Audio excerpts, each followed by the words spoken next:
Have you ever been told you're too sensitive? Maybe you've been told you take things too personally, or that you need to toughen up to survive in the real world.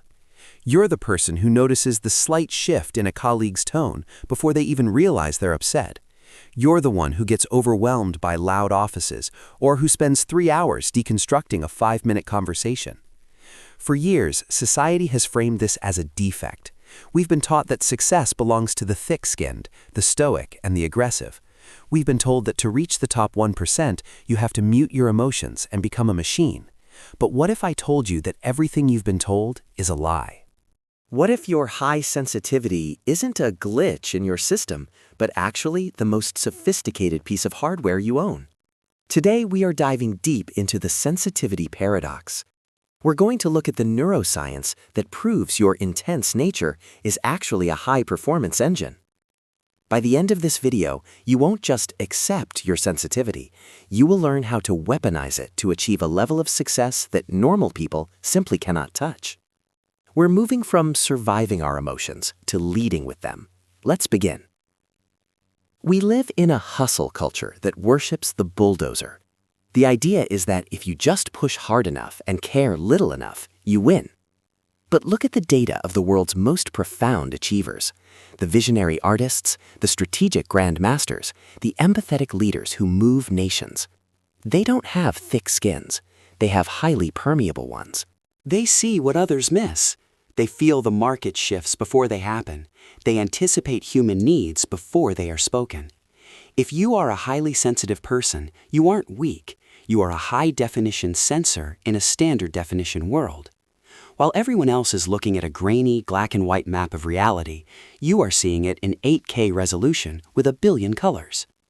The struggle you feel isn't because you are broken. It's because you are trying to drive a Ferrari in a school zone. The engine is screaming because it's built for more, not less.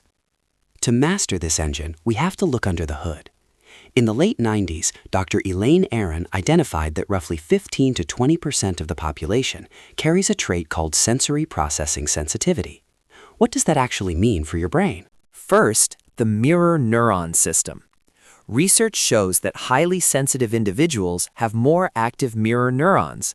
These are the cells responsible for empathy and understanding the intentions of others. While a typical manager struggles to understand why their team is unmotivated, you feel the tension the moment you walk into the room. This makes you a master negotiator and an elite communicator. Second, deep processing. When a sensitive person receives information, their brain loops it through the ventromedial prefrontal cortex, the area associated with emotional processing and integration. You don't just learn facts, you synthesize them. You see the connection between a Bach concerto and a coding sequence. You see the macro while everyone else is stuck in the micro. Third, the amygdala and the pause to check. Yes, our brain's alarm system is more reactive. In evolutionary terms, this was a survival strategy. While the aggressive types ran into the cave and got eaten by the lion, the sensitive types stayed back, observed the tracks, and survived. You are a natural risk mitigator. You are the one who spots the fatal flaw in the strategy 6 months before it ruins the company. Knowing the science is one thing, but how do we apply it? We use the D.O.E.S strategy. D is for depth of processing. Don't fight your need to overthink. Instead, schedule it. Give yourself 90 minutes of strategic contemplation every morning. When you allow your brain to go deep, you produce work that has a soul. O is for overstimulation management. Your engine overheats. Noise-canceling headphones aren't a luxury, they are a productivity tool. If you don't build cool-down periods into your day, your high-performance engine will seize up. E is for emotional intensity. Stop trying to be professional by being cold.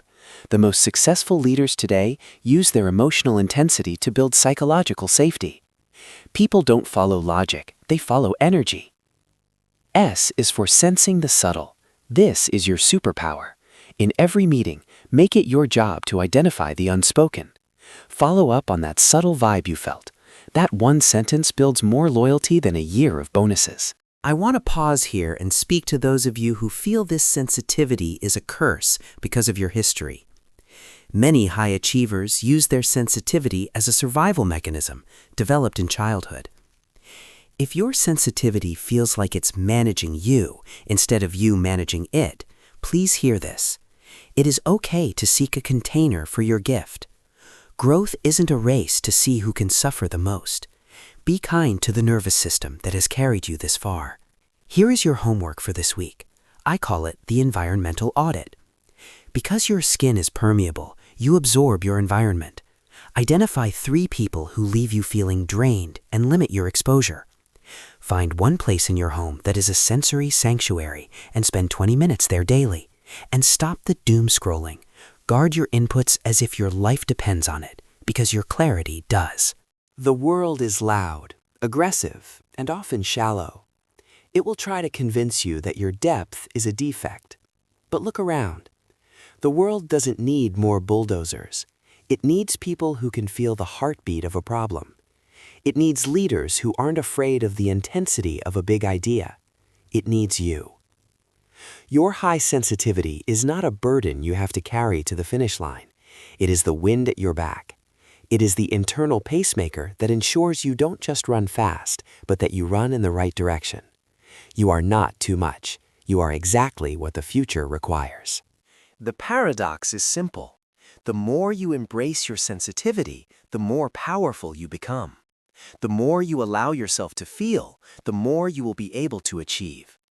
If this resonated with you, I've put together a deep rest protocol for high achievers. You can find the link in the description. And if you're wondering how to handle overthinking, watch my next video on the 5-second rule. You're doing better than you think. Keep feeling, keep growing. I'll see you in the next one.